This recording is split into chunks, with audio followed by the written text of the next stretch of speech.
जोर से बोलेंगे हालेलुया। अगर आप अपने परिवार में हैं तो यह आपका जिम्मेदारी है। परमेश्वर ने आपके घर में आपके ऊपर जो जिम्मेदारी को रखा है, पति का अपना जिम्मेदारी है, पत्नी का अपना जिम्मेदारी है, बच्चों का अपना जिम्मेदारी है, पासवान उसका परिवार का एक जिम्मेदारी है, विश्वासियों का अपना जिम्मेदारी है। कितना दुख की बात है, आज कई लोग कुछ जिम्मेदारियों को पूरा करते हैं, मगर जो जिम्मेदारियां परमेश्वर ने उनके ऊपर रखा है, जिस जगह में परमेश्वर ने उनको रखा है, उस जिम्मेदारियों को पूरा नहीं कर रहे हैं। मगर मेरे प्यारों, हमारा उद्धारकर्ता, हमारे यीशु मसीह जिसके ऊपर हम विश्वास करते हैं, वो परमेश्वर ने हमारे जीवनों में जिम्मेदारियों को रखा है और हमें उन जिम्मेदारियों को पूरा करना है। कोई आमीन बोल सकते हैं?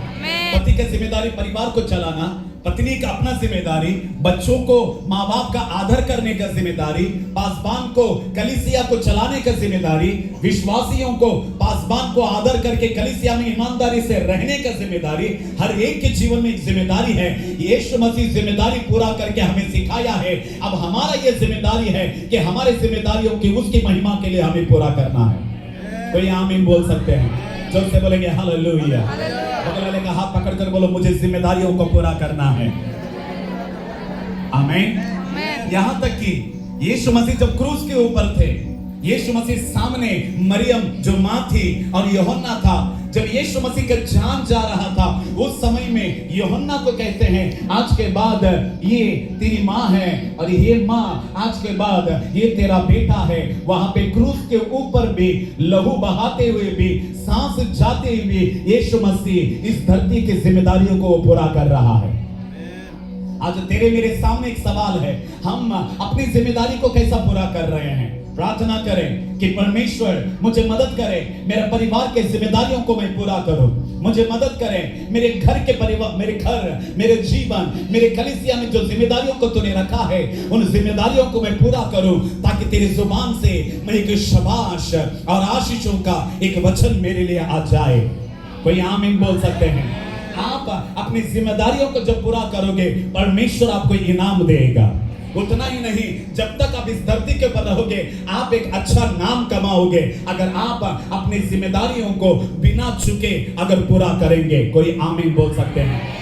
तो यीशु मसीह हमें अपनी जिम्मेदारियों को पूरा करना है, ये सिखाया है। 30 साल उसने माता पिता का सेवा किया और 3.5 साल स्वर्गीय पिता का सेवा करके मरकर तीसरा दिन जिंदा हुए।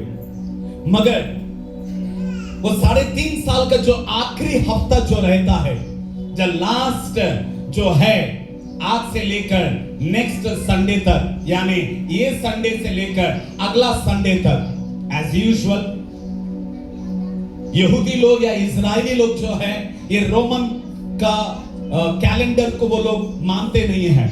मगर यीशु मसीह आज का दिन क्या किया, फ्राइडे को क्या किया, सैटरडे को क्या किया और संडे को क्या किया, हमें ये सीखना भी है। और इन दिनों में, और इतना ही नहीं, एक दिन के बाद में हो सकता है कि मंडे या ट्यूसडे को भी यीशु मसीह ने क्या किया है, तो ये हफ्ता आत्मिक लोगों के लिए बहुत ही जरूरी है।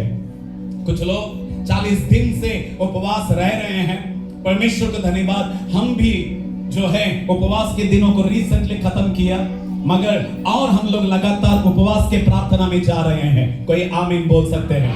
जोर से बोलेंगे हालेलुया। मगर सुनिए, आत्मिक लोगों के लिए यह हफ्ता बहुत जरूरी है, क्योंकि इस हफ्ते में यीशु मसीह ने बहुत से ऐसे काम किया है और हमें यह सिखा रहा है कि उन दिनों में जो यीशु ने किया, हमारे जीवनों में वो क्या अमल रखता है, हमारे जीवनों में वो क्या मतलब रखता है, और इन दिनों में वो समय को लेकर हमें कैसा रहना है, ये हमें सीखना बहुत जरूरी है। कोई आमीन बोल सकते हैं? जोर से बोलेंगे हालेलुया।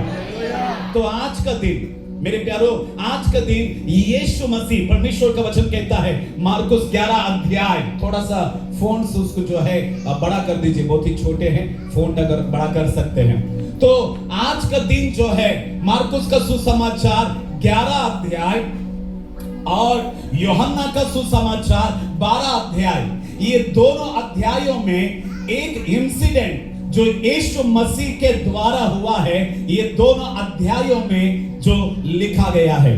घर जाकर आज का दिन खाना खाने के पहले लूक का सुसमाचार, मार्कुस का सुसमाचार 11 अध्याय 1 से लेकर 10 वचन और यूहन्ना का सुसमाचार 12 अध्याय, उसका पूरा अध्याय आप लोग पढ़ लीजिए, मनन करें आज का दिन। और मैं विश्वास करता हूं आज परमेश्वर आप लोगों के साथ अभी भी बात करेगा और आज का पूरा दिन भी परमेश्वर बातें करने के लिए जा रहा है।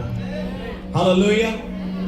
आज का दिन कुछ लोग इसको पाम संडे बोलते हैं, मगर मैंने इसको जीसस संडे बोला है और इसको और एक शब्द में बोला गया है ट्रियम्फ संडे या ट्रियम्फ संडे या ट्रियम्फ डे। इसका मतलब है विजय का दिन। कौन सा दिन है ये? जोर से बोलिए विजय का दिन। विजय का दिन। जोर से बोलिए विजय का दिन। विजय का दिन। विजय का संडे। विजय का संडे। हालेलुया। हालेलुया। जोर से बोलेंगे हालेलुया। मेरे प्यारो, यीशु मसीह जो है बेथनी में जाकर लाजर को तीसरा दिन जो है यीशु मसीह जिंदा करते हैं। खबर में लाजर 3-4 दिन से पड़ा था।